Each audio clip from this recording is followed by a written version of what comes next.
ఇవాళ సాటర్డే కాబట్టి చూడండి ఫ్రైస్ అయితే వేయించేసాను. దేవుడికి ఇంకా దీపం అయితే వెలుగుతుందన్నమాట. ఇక్కడ చూడండి చిన్నోడు పప్పు కూడా రుబ్బి తాలింపు వేసాను. కంప్లీట్గా నేనే ఇట్లా కనిపించుకుంటూ మాట్లాడుతూ ఉంటే మీకు ఎలా అనిపిస్తుంది?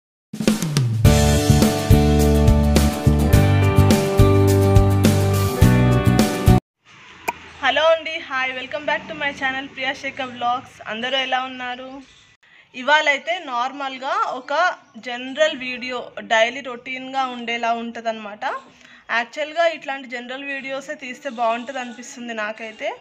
ఎందుకంటే నా ఫ్రెండ్స్ కొలీగ్స్ కానీ, ఇంతకుముందు ఆఫీస్లో వర్క్ చేశాను కదా, అక్కడ కొలీగ్స్ కానీ, నా ఫ్రెండ్స్ రిలేటివ్స్ అందరూ కూడా బాగా అడుగుతున్నారనమాట. So daily routine video start చేస్తే బాగుంటుందేమో అనిపిస్తుంది, ఇంటరాక్టివ్గా ఉంటుందని అనిపిస్తుంది. సో ఇవాళ అయితే సాటర్డే అనమాట. సాటర్డే కదా, నాకు తెలిసి ఇవాళే నేను ఈ వీడియో అనేది పోస్ట్ చేయాలనుకుంటున్నాను. లాంగ్ వీడియోస్లో అసలు వీడియోసే పోస్ట్ చేయట్లేదు, నేను ఇంటరాక్టివ్గా ఉండట్లేదు అనమాట. సో ఇవాళ అయితే సాటర్డే కదా, సో ఏం చేస్తున్నారు ఏంటి కమెంట్ చేయండి నాకు. ఆల్మోస్ట్ ఇప్పటి నుంచి కూడా నేను డైలీ రొటీన్ వీడియోస్ అనేవి షూట్ చేసి మీకు పోస్ట్ చేస్తుంటాను, చూడండి. అండ్ ఇక్కడ చూడండి, ఇది చూసారా, విండోకి యాక్చువల్గా ఏమంటారు, మనము మస్కిటోస్ రాకుండా, ఈవినింగ్ టైంలో మస్కిటోస్ వస్తాయి కదా, అవి రాకుండా మనము నెట్ పెట్టుకుంటాం కదా, అది ప్లస్ ఇంకా ఏంటి కర్టన్, అది ఏది ఉండకుండా ఇట్లా ఎందుకుందో తెలుసా మీకు? మా చిన్నోడు అది తీసేస్తున్నాడు అనమాట, ఉంచట్లేదు, ఎంత పెట్టినా తీసేస్తున్నాడు. అందుకని చెప్పి ఇంకా వేస్ట్గా పెట్టడం ఎందుకని తీసేస్తున్నాను, ఏమనుకోకండి, మీరు కూడా ఇలాగే అలవాటు చేసుకోండి. సో ఇవాళ సాటర్డే కాబట్టి ఎవ్రీ సాటర్డే ఏంటంటే మేము వెంకటేశ్వర స్వామికి పూజ చేస్తామన్నమాట. కాబట్టి ఖచ్చితంగా ఇంకా సాటర్డే రోజు హెడ్ బాత్ చేసుకోవడము, ఇంకా మొత్తం పూజలు ఇట్లాంటివి ఉంటాయి అన్నమాట సాటర్డే వచ్చేసి. ఇప్పుడైతే చిన్నోడు పడుకొని ఉన్నాడు, టిఫిన్ చేయించాను, టిఫిన్ తిన్నాడు, వడ తిన్నాడు అనమాట. ఇవాళ తినేసి పాలు తాగేసి పడుకున్నాడు. ఇంకా వాళ్ళు లేచిన తర్వాత ఏమైనా రైస్ పెట్టేస్తాను. అయితే ఇవాళ ఆఫ్టర్నూన్ ఏం కుక్ చేశానో చూడండి, చూపిస్తాను. సో చూడండి, పాలకూర పప్పు అనమాట ఇది. ఇంకా చిన్నోడికైతే ఈ పప్పు పెట్టేశాను, తీయపప్పు అనమాట, చప్పటి పప్పు ఉంటుంది కదా, అది పెట్టేశాను. బాగా పొంగింది కదా, ఆయిల్ కూడా వేసానండి, కానీ ఎందుకు పొంగిందో అర్థం కాలేదు. ఇంకొకటి ఇక్కడ ఆయిల్ పెట్టాను, ఇవి వేయించుకుందామని చెప్పేసి. ఇక్కడ చూడండి, చిన్నోడి కోసం ఇలా చప్పటి పప్పు చేశాను అనమాట.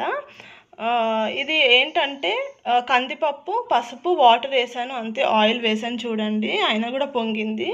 ఇది చిన్న కుక్కర్ అనమాట, ఇది చిన్నోడి కోసమే స్పెషల్గా తీసుకున్నాము. సో మొత్తానికి చిన్నోడు పడుకున్నాడు కాబట్టి ఏదో కొంచెం వీడియో అనేది తీయడానికి కుదురుతుందండి. అయితే ఇంకేదైనా ఇంట్లో వర్క్ అట్లా ఉన్నప్పుడు, కుకింగ్ కానీ అట్లాంటివి ఉన్నప్పుడు ఏవైనా సాంగ్స్ పెట్టుకొని అట్లా వింటూ వర్క్ అయితే చేసుకుంటాను అనమాట నేను. అయితే ఇంకో విషయం అండి, ఇవాళ సాటర్డే కాబట్టి పూజ అనేది, అంటే మార్నింగ్ కూడా దీపం పెట్టడము, నైవేద్యం పెట్టడం అవన్నీ కూడా చేస్తాము దేవుడికి. కాకపోతే ఈవినింగ్ ఏంటంటే స్పెషల్గా దేవుడి సామాన్ అంతా క్లీన్ చేసుకొని, ఇంకా దేవుడి ఫొటోస్ పెట్టే చోట అదంతా కూడా క్లీన్ చేసుకొని, బొట్లు పెట్టేసి అట్లా అంతా నీట్గా చేసుకొని, పూలతో అలంకరించి మంచిగా నైవేద్యము, ఇంకా కొబ్బరికాయ కొట్టడం అవన్నీ కూడా సాటర్డే కంపల్సరీ ఉంటుంది అనమాట, చేస్తాము పూజ. అయితే ఈ విషయం ఎందుకు చెప్తున్నానంటే, ఎవ్రీడే మార్నింగ్ కూడా దేవుడికి పూజ చేసేటప్పుడు, అంటే పూజ చేయడం, దీపం పెట్టడం అదంతా మగవాళ్ళే చేయాలంట అండి. అంటే నేను చాలా రీసెర్చ్ చేయడము, ఆధ్యాత్మికంగా చూసి నేర్చుకోవడం అట్లాంటివన్నీ చేస్తూ ఉంటాను నేను. అయితే ఇప్పుడని కాదు, ఎప్పటి నుంచో మా మమ్మీ వాళ్ళ ఇంట్లో అయితే మా డాడీయే మార్నింగ్ టైంలో దేవుడికి పూజ చేయడము, దీపం పెట్టడం అదంతా కూడా మా డాడీయే చేస్తారు. యాక్చువల్గా పురాతన కాలం నుంచి కూడా మగవాళ్ళే ఖచ్చితంగా దేవుడికి దీపం పెట్టడం, అంటే ఇంటి యజమాని ఎవరైతే ఉంటారో వాళ్ళే దేవుడికి దీపం పెట్టడము, పూజ చేయడం అదంతా చేస్తే ఇంటికి చాలా మంచిదంట. కాబట్టి మగవాళ్ళే చేయాలి దేవుడి దీపం పెట్టడం అదంతా. తర్వాత ఇంటి ఆడవాళ్ళు వెళ్ళేసి మొక్కడం అట్లా చేస్తే సరిపోతుంది అన్నమాట. కాకపోతే రాను రాను రోజులు గడుస్తున్న కొద్దీ, ఇయర్స్ గడుస్తున్న కొద్దీ ఏంటంటే వంటింటితో పాటు దేవుడికి పూజ చేయడం అదంతా కూడా ఇంటి యజమాని చేయకుండా అది కూడా ఆడవాళ్ళకి అప్పచెప్పారంట. కానీ అది కరెక్ట్ ప్రాసెస్ కాదంట అసలు. సో ఇదేంటంటే జస్ట్ నాకు తెలిసిన విషయం మీతో షేర్ చేసుకున్నాను అనమాట నార్మల్గా. సో మీకు అది కరెక్ట్ అనిపిస్తే మీరు కూడా అలా ఫాలో అవ్వండి. సో ఇక్కడ చూడండి, దేవుడికి ఇంకా దీపం అయితే వెలుగుతుందన్నమాట. దీపం అయితే వెలుగుతూ ఉంది ఇంకా. అయితే మార్నింగ్ కూడా దీపం పెట్టేసి ఆ తర్వాత ఈవినింగ్ కూడా పూజ చేయడము, పూలతో అంతా అలంకరించి చేయడం అనేది సాటర్డే రోజు ఖచ్చితంగా చేస్తాము. ఇక్కడ ఒక చిన్న ఇన్ఫర్మేషన్ ఇద్దాం అనుకుంటున్నానండి. మనం కనుక ఇట్లా శివలింగం కనుక ఇంట్లో పెట్టుకుంటే ప్రతిరోజు కనీసం వాటర్తో అయినా సరే అభిషేకం చేయాలంట. అలా అభిషేకం చేసినట్టయితేనే మనము ఇంట్లో శివలింగం అనేది ఉంచుకోవాలంటండి. లేదంటే అట్లా చేయొద్దండి. అంటే ఖచ్చితంగా పాలు, పెరుగు ఇట్లాంటి పంచామృతాలతో కాకపోయినా కూడా వాటర్తో అయినా సరే శివుడికి ప్రతిరోజు అభిషేకం చేయడం చాలా మంచిది. అట్లా చేస్తేనే మనం ఇంట్లో శివలింగం పెట్టుకుంటే మంచి జరుగుతుందన్నమాట. ఇక్కడ చూడండి, కింద కూడా వినాయకుడు ఇంకా వెంకటేశ్వర స్వామి ఉన్నారు. సో అదనమాట. జస్ట్ మేము ఎట్లయితే పూజ చేస్తాం ఏంటి అని చెప్పేసి ఆ విషయం అయితే మీతో షేర్ చేసుకున్నాను.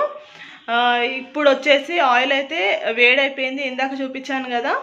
సో ఇంకా వేయించేస్తే అయిపోతుంది. మళ్ళీ చిన్నోళ్ళు లేచాడు అనుకోండి కుదరదనమాట ఆయిల్ విషయం కాబట్టి చాలా జాగ్రత్తగా ఉండాలి కదా మనము. ఆయిల్ కానీ హాట్ వాటర్ కానీ ఇట్లాంటి 2 విషయాలలో మాత్రం చాలా జాగ్రత్తగా ఉండాలండి మనము చిన్నపిల్లలతోటి. కాబట్టి వాళ్ళు లేచేసరికి అవి ఫ్రై చేసేసి పక్కన పెట్టుకుంటే ఇంకా పప్పులోకి తినొచ్చు. ఇంకో విషయం ఏంటంటే మా చిన్నోడు ఫ్రైస్ ఇట్లాంటివి ఏవైనా పాపడాలు కానీ ఇట్లాంటి ఫ్రైస్ ఏవైనా ఉన్నాయనుకోండి ఇంకా వాడైతే అవే తింటాడనమాట. రైస్ అస్సలు తినడు. చూడండి, ఫ్రైస్ అయితే వేయించేసాను, అయిపోయింది, ఇంకా తినడమే అనమాట. ఇక్కడ చూడండి, చిన్నోడు పప్పు కూడా రుబ్బి తాలింపు వేసాను అనమాట. అయితే ఇది వచ్చేసి చప్పటి పప్పు అని లేకుండా సాల్ట్ వేసేస్తాను, ఓన్లీ సాల్ట్. ఇంకా కొత్తిమీర, కరివేపాకు అట్లాంటివి కూడా ఏమీ వేయలేదు. కందిపప్పు, పసుపు, వాటర్ సో లాస్ట్కి తాలింపు వేసేసి సాల్ట్ వేసి మిక్స్ చేసి పెట్టడమే. అయితే యాక్చువల్గా అట్లాంటి చప్పటి పప్పు ఏంటంటే నేను చిన్నోడికి కొంచెము కోల్డ్ కానీ ఫీవరిష్గా ఉండడం, లేకపోతే 3-4 డేస్ ఏదైనా పప్పు కానీ ఇంకా వేరే వెజిటేబుల్ ఐటమ్ ఏదైనా తింటూ ఉండి సడన్గా ఒక రోజు తినకుండా ఆగిపోతాడు కదా, అట్లాంటి టైంలో నేను ఇట్లా చప్పటి పప్పు చేస్తే ఇష్టంగా తింటాడనమాట. కంప్లీట్గా నేనే ఇట్లా కనిపించుకుంటూ మాట్లాడుతూ ఉంటే మీకు ఎలా అనిపిస్తుంది నాకు కమెంట్ చేయండి. మీకు ఇలాంటి వీడియోస్ నచ్చుతున్నాయా లేదా అనేది కూడా నాకు కమెంట్ సెక్షన్లో చెప్పండి. కాకపోతే ఏంటంటే ఏదో ఒక ఇన్ఫర్మేషన్ ఖచ్చితంగా నా వీడియోస్లో మీకు ఇస్తూ ఉంటాను. ఏదో ఒక విషయంలో చిన్నపిల్లలతో లేకపోతే ఏదైనా ఇన్ఫర్మేషన్ అనేది ఖచ్చితంగా నా ప్రతి వీడియోలో ఇంక్లూడ్ అవుతుంది. సో మీకు యూస్ఫుల్గా ఉండేటట్టే నేను వీడియో అనేది తీస్తాను, జనరల్గా కాకుండా. అయితే ఇక్కడ ఇంకో విషయం కూడా చెప్పాలనుకుంటున్నానండి. అదేంటంటే మా చిన్నోడికి ఫార్ములా మిల్క్గా చిన్నప్పటి నుంచి 3-4 మంత్స్ నుంచి ఫార్ములా మిల్కే. అయితే వాడికి డాక్టర్ ఏం చెప్పారంటే 2 years వరకు ఫార్ములా మిల్క్ యూజ్ చేయమని చెప్పారు. తర్వాత మెల్లిగా ఆ మిల్క్ అనేది స్టాప్ చేసేసి నార్మల్గా బఫెలో మిల్క్ అట్లా స్టార్ట్ చేయమని చెప్పారు. డాక్టర్స్ మిల్క్ తాగాలి అని చెప్పి సజెస్ట్ అయితే చేయట్లేదు. మిల్క్ కంప్లీట్గా మానేసి ఫ్రూట్స్ కానీ ఇంకేదైనా ఫుడ్ ఇంట్లో చేసిన ఏ ఫుడ్ అయినా పిల్లలకి పెడితే చాలా మంచిదని చెప్తున్నారు. కానీ పిల్లలకి మిల్క్ అనేది చిన్నప్పటి నుంచి అలవాటు ఉంటుంది కాబట్టి స్లోగా మనము తగ్గిస్తే బెటర్. అయితే మిల్క్ తాగించడం కూడా అంత మంచిది కాదని చెప్పేసి డాక్టర్స్ అయితే అంటున్నారండి. దానికి బదులు ఫ్రూట్ జ్యూసెస్ కానీ నార్మల్గా ఫ్రూట్స్ కానీ లేదంటే ఇంట్లో చేసిన ఏదైనా మంచిగా ఐటెం ప్రిపేర్ చేసి షుగర్ అండ్ సాల్ట్ అనేది కొంచెం తక్కువ మోతాదులో వేసి ఏదైనా ఐటెం కూడా ఇంట్లో ప్రిపేర్ చేసి ఇస్తే కూడా చాలా మంచిదని చెప్పి సజెస్ట్ చేస్తున్నారు. మోస్ట్లీ మిల్క్ అనేది అవాయిడ్ చేసి కొంచెము ఫుడ్ అనేది ఏదైనా ఎక్కువ ఇస్తే చాలా మంచిదని చెప్పేసి అంటున్నారు. సో ఆ విషయం ఏంటంటే నాకు డాక్టర్ డైరెక్ట్గా సజెస్ట్ చేశారు చిన్నోడి కోసం. అందుకని చెప్పి అది మీకు ఏమైనా యూజ్ అవుతుందని చెప్పేసి నేను ఈ వీడియోలో ఇంక్లూడ్ చేశాను. ఇవాల్టి ప్రియా ముచ్చట్లు బాగున్నాయా? మీకు ఏమైనా నచ్చితే నాకైతే కమెంట్ చేయండి ఖచ్చితంగా. నచ్చుతున్నాయి అంటే ఇట్లాంటి వీడియోస్ కూడా తీయడానికి ట్రై చేస్తూ ఉంటాను అప్పుడప్పుడు. ఈ వీడియో అయితే ఇక్కడికి ఎండప్ చేసేస్తున్నాను.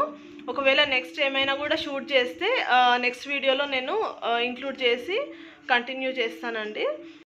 సో నెక్స్ట్ ఒక మంచి వీడియోతో కలుద్దాం. Thanks a lot for watching my video. ఎవరైనా ఫస్ట్ టైం చూస్తున్నట్టయితే ఖచ్చితంగా లైక్, షేర్, సబ్స్క్రైబ్ చేసుకోండి.